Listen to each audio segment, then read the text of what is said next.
Hello everyone and welcome to day 13 here on Consolitude Season 1. Before we get started on today's challenges, I just want to say thank you to all of you.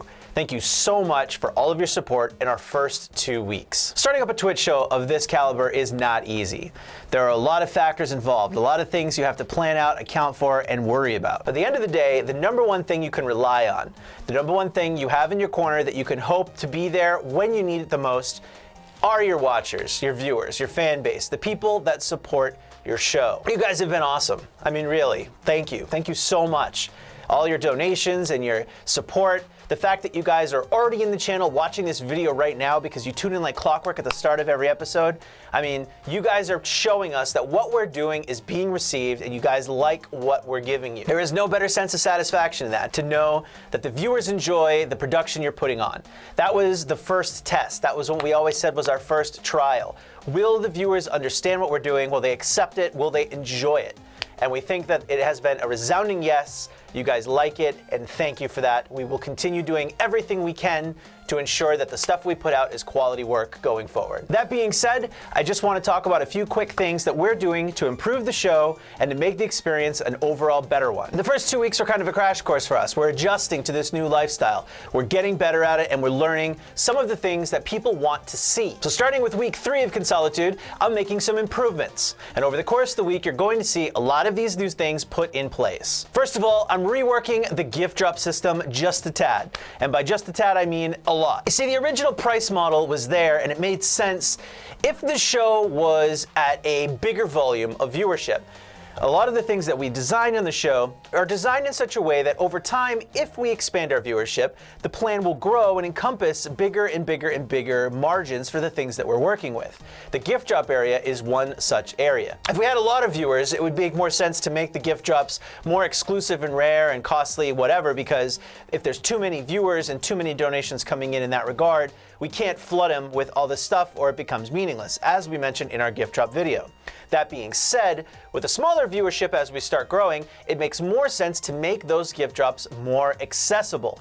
So for now, I'm drastically cutting a lot of the prices of the gift drops. Although Grimace Appreciation Day was awesome, and he had a great time with it, and we had a lot of fun with it, and all of you seemed to really enjoy what we did, we think it would be cooler if every day was Grimace Appreciation Day. I mean, why not? If the prices were cheaper, we could probably be filling his room with gift drops every single day, and experiences like Sunday wouldn't need to be a rarity. They would just become the norm. Because in my mind, when I originally designed the concept of Consolitude, I wanted every day to be as exciting as Sunday. And I think we can get there. I think with a bit of work and a bit of little restructuring in terms of the cost of the gift drops, we can have fun and exciting experiences like we had on Sunday all the time.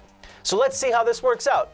You're gonna find gift drop prices all across the board in our wish list starting from today are reduced. We're gonna figure it out. We're gonna work with it and find a balance and find a comfortable soft spot that everybody can enjoy. Another thing I'm adding are consoler uses up and above just turning them into raffle tickets. Some of you are starting to stockpile a considerable amount of consolers. I'm talking thousands. And in that, I want to see those consolers go to the best use possible. Some of you may not care about the gift cards as much, and I acknowledge that.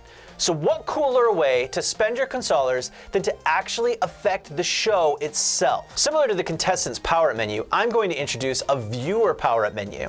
Items on a list that you can purchase as viewers with your consolers that have a direct impact on the show. This list is still being worked on. It has to really adhere to a very specific set of criteria to be worthy to be on our show. I mean, the numbers need to be perfect. There's a lot of tweaking that needs to be done. But I can say first and foremost, the first item I'm putting on the menu for the viewers is a one-time purchase that allows a viewer to change one console on one tier for another console that's not being in use. What this means for you guys is theoretically, the first person that bought this could sub out one of the consoles in tier 4 or tier 5 for the Xbox 360. Because as we know, Grimace missed that console. He didn't pull it in his original cards. So if one of you wanted to spend 3,000 consolers to do it, you could theoretically swap one of the systems for an Xbox 360, just like that. That change will be permanent for the rest of the tier, and like I said, we're only allowing it once per season. That's just the first of many things on the new Viewer Power-Up menu that's coming soon.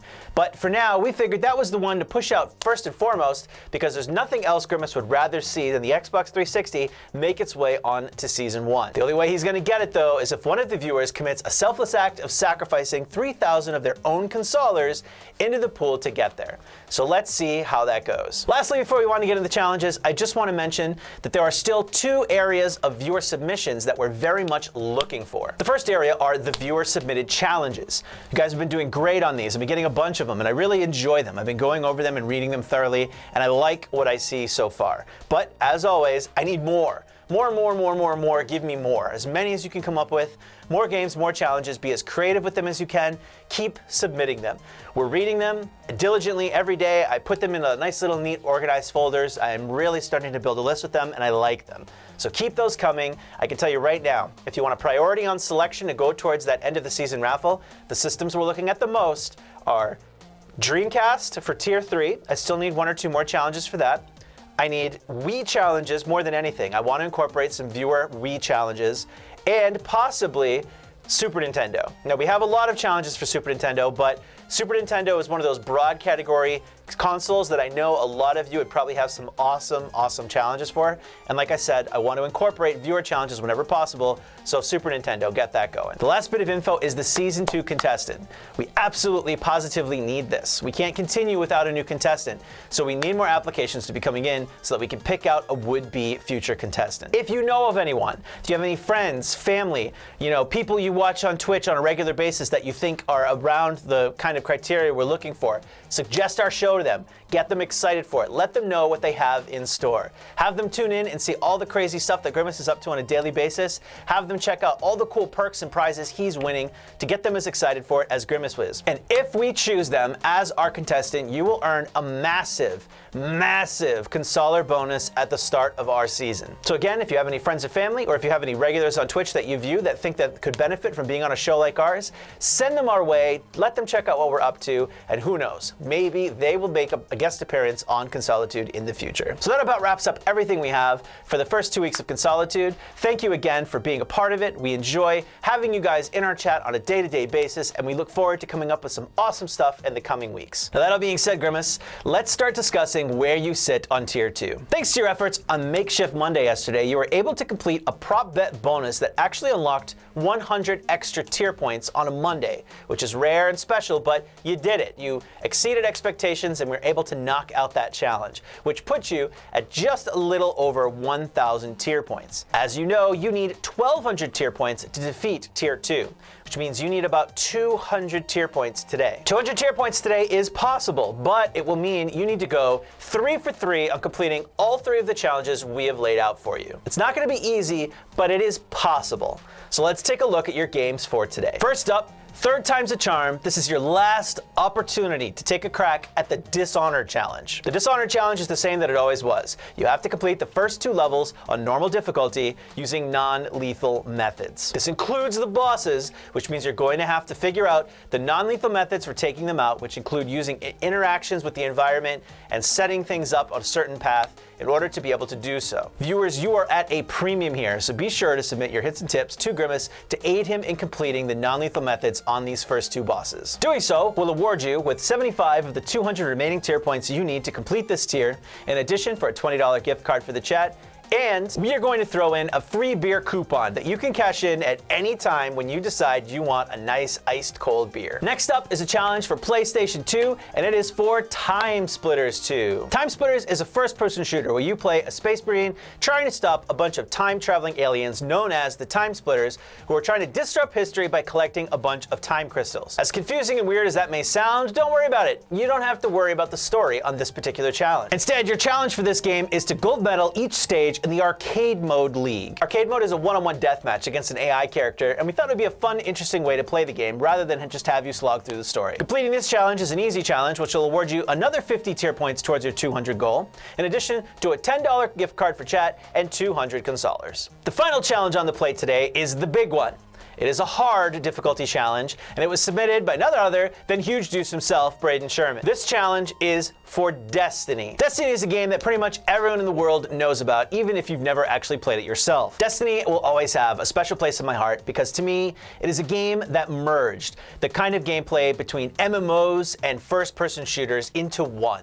Kids that were so used to playing games like Call of Duty were introduced to raiding and raid loot and epics and legendaries and all this other stuff that players that play games like Warcraft were so accustomed to. I think it was a big step forward in taking these two subgenres of gaming culture and merging them into one. And I think it did a really good job of that, regardless of the shortcomings the game had in the early stages. I know a lot of people are excited for Destiny 2, and I don't even plan on playing it myself. I'm just going to tune in and watch Grimace play it on his channel when that game releases. Your challenge for today is to complete the Crota's End raid by yourself. Now, on the one hand, some people may say, that doesn't seem that bad. Crota's End is a raid that is a lower level than what level you are now, because you are allowed to use your current character.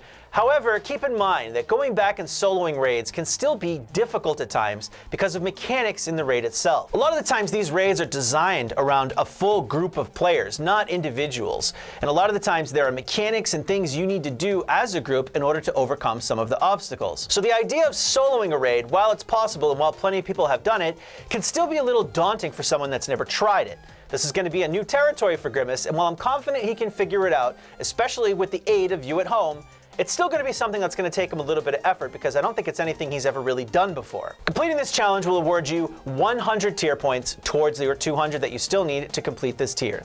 In addition, it will unlock a $50 gift card for the chat and another $50 Xbox gift card for you. So there you have it, Grimace. You have Timesplitters 2 at 50 tier points, you have Dishonored at 75 tier points, and you have Destiny at 100 tier points.